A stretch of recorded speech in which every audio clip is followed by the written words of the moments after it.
ভাই সিরিয়াসলি বলতেছি, আমি জানি না যে এই মেয়েটা কার গার্লফ্রেন্ড, বাট আল্লাহ পাক এমন গার্লফ্রেন্ড যদি প্রত্যেকটা ছেলের কপালে জুটায় বা এমন মেয়ে, বিশ্বাস করেন কখনো বিচ্ছেদ নামক শব্দটা আসবে না। ঠিক আছে, মানে জাস্ট মেয়েটা আমার মেসেজ দিয়েছে কিছু সাজেশনের জন্য। আমি তার কথাগুলো শুনে জাস্ট আমি শক হয়ে আমি চিন্তা করতেছি যে বর্তমান জগতে এমন মেয়ে এখনো আছে, আল্লাহ পাক এখনো বানা রাখছে। হয়তো যদি না থাকতো পৃথিবীটা এখনো পর্যন্ত থাকতো না, এমন সুন্দর তো কখনোই না। তো মেয়েটা কি বলছে বা কি শুনে আমি এত এক্সাইটেড হয়ে আপনাদেরকে কথাগুলো বলতেছি, ওটা শুনুন।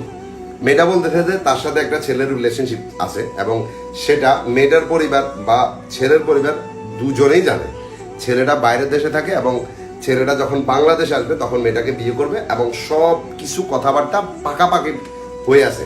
এইরকম পর্যন্ত হয়েছে যে মানে মেয়েটার ভাই বিদেশ যাবে, যেখানে ছেলেটা হেল্প করছে। হেল্প মানে কি বুঝতে পারতেছেন আপনারা? ফাইন্যান্সিয়ালি, ঠিক আছে, মানে তার ভাইকে বিদেশ যাওয়ার জন্য বা ও জানে যে মেয়ের ফ্যামিলি জানে, ছেলের ফ্যামিলি জানে, সবকিছু কথাবার্তা সবকিছু ফাইনাল হয়ে আছে। তো এখানে মেয়েটা আমাকে ধোকা দেবে বা মেয়ের পরিবার আমার সাথে ধোকা করবে, এমনটা কখনো হতেই পারে না।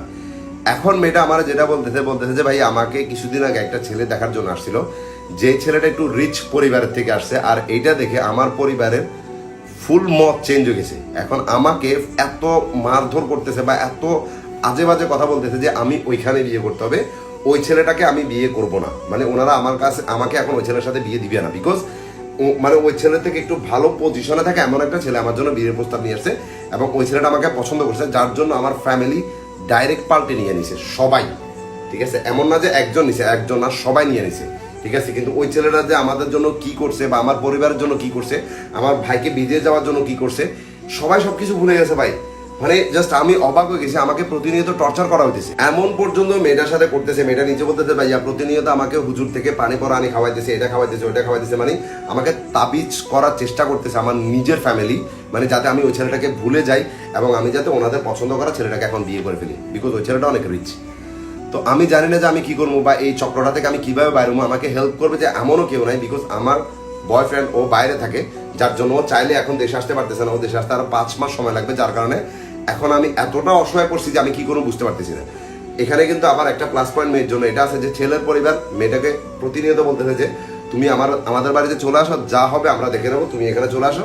আর আমি নিজেও এটা বলছি যে তুমি কাউকে কোনো কিছু না জানিয়া তুমি সোজা ছেলেটার বাড়িতে চলে যাও, গিয়ে তোমরা ফোনের মধ্যে বিয়ে করে ফেলো, দেখবা বাকিটা মানুষ এমনি অটোমেটিক হ্যান্ডেল করে নেবে। বিকজ এটা মানে ডাইরেক্ট একটা মানে চক্র। এবার থিঙ্কিং করো যে ফ্যামিলি কতটা ভয়ঙ্কর হতে পারে। আর বোন, আমি তোমাকে স্যালুট জানাই, ঠিক আছে, বিকজ তোমার মতো মেয়ে যে ছেলে জীবনে অ্যাজ এ ওয়াইফ হিসাবে যাবে, আমি মনে করি যে ওই ছেলেটার জীবন দুনিয়ার বুকে জান্নাত হয়ে যাবে। ঠিক আছে, কারণ তুমি এমন একটা সিচুয়েশনে যাই এইটা থিঙ্কিং করতেছে যেখানে তুমি বলতেছে তাবিজ করার চেষ্টা করতেছে, আমাকে অনেক মারধর করছে, আমাকে অনেক টর্চার করতেছে, শুধু ওই মানুষটাকে ভুলে যাওয়ার জন্য, ওনাদের পছন্দ করা ছেলেটাকে বিয়ে করার জন্য। কিন্তু আমি আমার জায়গাতে স্টিল এখনো অটুট আছি। এখন তুমি এভাবে অটুট কিন্তু সবসময় থাকতে পারো না, বিকজ পরিবারের বিপক্ষে গিয়া সবসময় থাকা যায় না। তো তোমাকে যেটা করতে হবে সেটা হলো তুমি সুন্দর মতো ছেলের পরিবার কাছে চলে যাও, যাতে ওনারা সবাই তোমার জন্য রাজি আছে, সবাই যাতে মেনে নিছে সবকিছু। তুমি এখানে চলে গেলে দেখবা যে ফোনের মধ্যে বিয়ে করা দেবে, 4-5 মাস বলতে না বলতে চলে যাবে, ছেলেটা দেশে আসবে, সবকিছু ঠিক হয়ে যাবে। বাট এই পরিবারটা একবার তুমি থিঙ্কিং করো, তুমি মেয়ে তোমাকে নিয়ে বিজনেস করতেছে।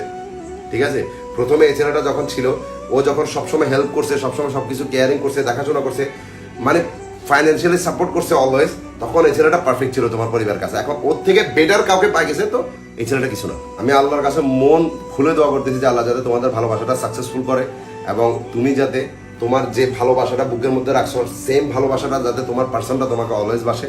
বিকজ এমন ভালোবাসা যদি আনসাকসেসফুল থেকে যায় শুধু পরিবারের জন্য, তো বিশ্বাস করো মানে এখানে যে ভালোবাসা হারতেছে এটা না, বিশ্বাস একটা পরিবার উপরে যে একটা মেয়ের একটা সন্তানের যে বিশ্বাসটা থাকবে এটা পর্যন্ত হেরে যাবে। একবার থিঙ্কিং করুন, এই মেয়েটাকে যদি জোর জবরদস্তি ওনারা ওইখানে বিয়ে দিতেছে, যদি ওই মেয়েটা সুখে না থাকে তাহলে কি হবে? সারাটা জীবন এই পরিবারটা অপরাধী হয়ে থাকবে। এমনটা এখন একটা পরিবারের সাথে না, হাজারটা পরিবার আছে ভাই, ঠিক আছে, নিজের স্বার্থের জন্য নিজের সন্তানকে দিয়ে বিজনেস করতেছে। তো বোন, তোমার জন্য মন থেকে দোয়া রইলো। ইনশাল্লাহ আমি যেটা বলছি তুমি যদি এটা করো, কনফার্ম তোমাদের ভালোবাসা সাকসেসফুল হবে, আল্লাহর রহমত তোমার উপর আছে।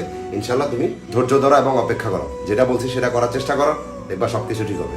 বিশ্বাস করবেন না, গল্পটা আপনাদেরকে শোনানোর জন্য আমি এক্সাইটেড হয়েছিলাম পুরো। তো এই গল্পটা কেমন লাগছে অবশ্যই এটা কমেন্ট করে বলবেন এবং এটার জন্য দোয়া করবেন। আর আপনার গার্লফ্রেন্ডকে এই স্টোরিটা শেয়ার করে দেবেন, যাতে সে বুঝতে পারে যে ভালোবাসা কেমন হতে হয়।